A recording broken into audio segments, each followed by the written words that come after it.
Electronic media అన్న దయాకర్ అన్న గారు, సుదర్శన్ రెడ్డి అన్న, కవితమ్మ, మిగతా ప్రజాప్రతినిధులందరికీ కూడా హృదయపూర్వక నమస్కారాలు.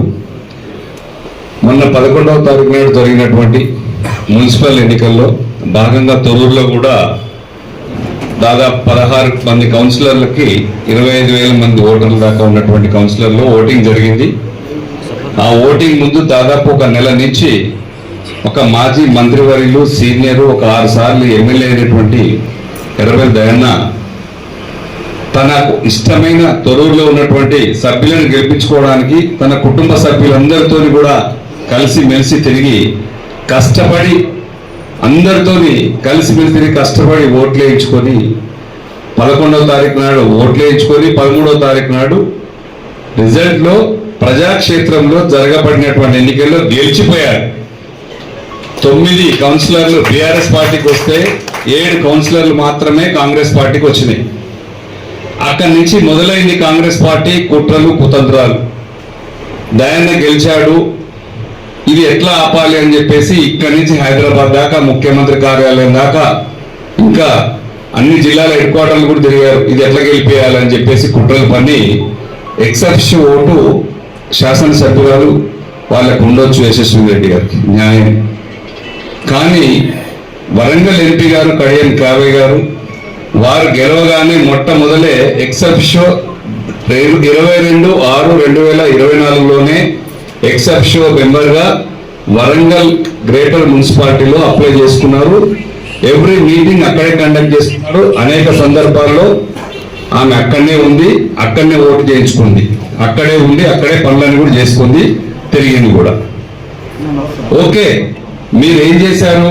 ముఖ్యమంత్రి రేవంత్ రెడ్డి గారి కుట్రలో భాగంగా ఇక్కడ ఎట్టి పరిస్థితుల్లో ఈ మున్సిపాలిటీని కాంగ్రెస్ పార్టీ కైవసం చేసుకోవాలనే దుర్బుద్ధితో ఏం చేసేది ఆలోచన చేయకుండా ఏం చేయాలో కడియం కావ్య గారిని ఇక్కడ షిఫ్ట్ చేసి ఓటు ఎక్సెప్షన్ మెంబర్గా పెట్టుకుంటే బాగుంటుందని ప్లాన్ చేసి పెట్టారు. మొట్టమొదలు దానికి కూడా ఒక ప్రొసీజర్ ఉంటుంది. గౌరవ ఎంపీ గారు ఎక్సెప్షన్ వరంగల్ నుంచి తొర్రూరు మున్సిపాలిటీకి మార్చుకోవాలంటే ఒక నెల ముందు నుంచి నోటీస్ ఇవ్వాలి, అక్కడి నుంచి డ్రా చేసుకోవాలి, అక్కడ విత్డ్రా చేసుకోవాలి, ఇక్కడ అప్లై చేయాలి. ఇది ఒక నెల ముందు జరగాల్సిన ప్రక్రియ. తప్పు అది చేస్తే కరెక్ట్.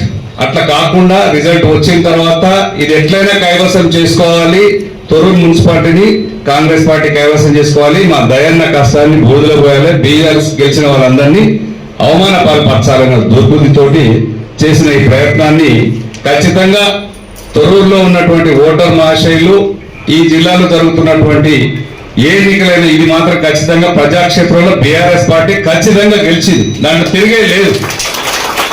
బీఆర్ఎస్ పార్టీని అడ్డుకోవడానికి చేతగాక ఇందాక మా చెల్లి చెప్పినట్టు ఒక ప్రధానమంత్రి వస్తే ఎంతమంది బందోబస్తుందో అంతకంటే ఎక్కువ ఒక 25,000 ఓటర్లు 16 మంది కౌన్సిలర్లు నిన్న అభ్యంతరంగా ప్రమాణ స్వీకారాలు చేసుకున్నాక కూడా నిన్ననే జరగాల్సిన ప్రక్రియ నేను ఎట్లా చేస్తే వస్తుందని చెప్పేసి టైం పాస్ చేసి నిన్న మళ్ళీ మా దగ్గర ఉన్నటువంటి 9 మందిలో కొంతమందిని లాక్కునే ప్రయత్నం చేయాలని ఒక రోజు కాలక్షేపం కూడా చేశారు, టైం పాస్ చేశారు.